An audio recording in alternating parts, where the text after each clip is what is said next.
Hey everybody, ready to fill out some paperwork for the FedNow Service and wondering about the forms that are being used?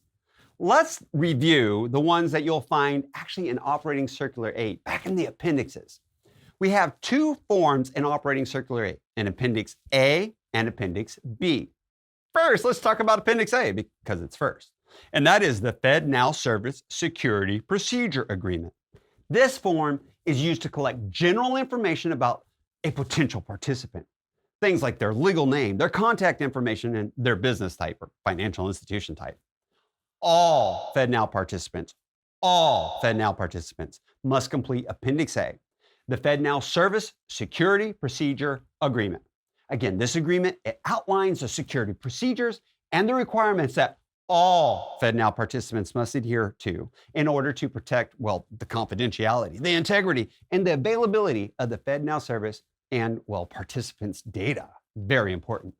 Now, this agreement, it must be signed by an authorized representative from your financial institution who is listed on your OAL, your official authorization list. This ensures that the individual has the necessary authority to enter into this agreement on behalf of your institution. We want to make sure people are, legit and can do what they're supposed to do.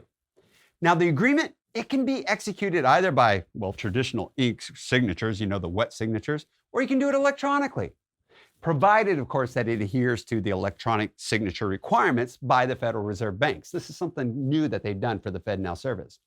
If the agreement is signed using wet ink signatures, well, then it must be actually sent physically to the Reserve Bank's customer contact center via email or regular mail. Slows down the process. Do it electronically if you can.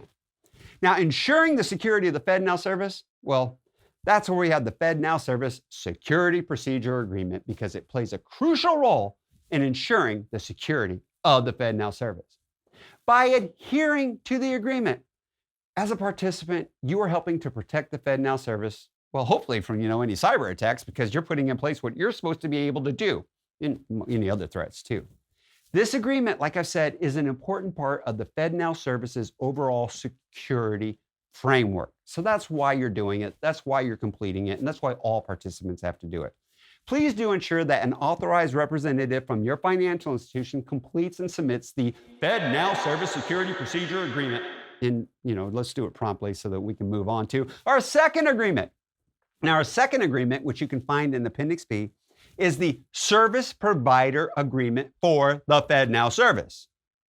This agreement is used to collect more information about a participant's technical capabilities and their use of a service provider. Yeah, get it? That's why it's in the name. See, the FedNow Service Provider Agreement is a contract between the FedNow Service, a participant, and the financial institution that is using the service provider that will help the financial institution to access the FedNow Service. So that financial institution, that's that participant. The agreement must be signed by two people. One from the financial institution, or the participant, and one from the service provider. These people must be listed on their respective OAL's official authorization list. The agreement, well, it can be signed again with a wet signature, a pen, or it can be done electronically. Also, though, it has to follow the electronic signature rules that are appropriate to the Federal Reserve banks. And just like we saw with Appendix A, if you sign the agreement with a pen, you do the wet signature, then you're going to have to physically send it, or you can electronically send it, just do a secure email. But you're going to have to actually get it sent to the Federal Reserve Bank's customer contact center. And the best way to do it is just keep it all electronically. It really speeds up the process. Only participants that are using service providers need to complete Appendix B, the Service Provider Agreement for the FedNow Service form. And again, though, all participants have to complete Appendix A, the FedNow Service Security Procedure Agreement. Now, one more thing I think we all need to agree on is that this class is over and that's enough.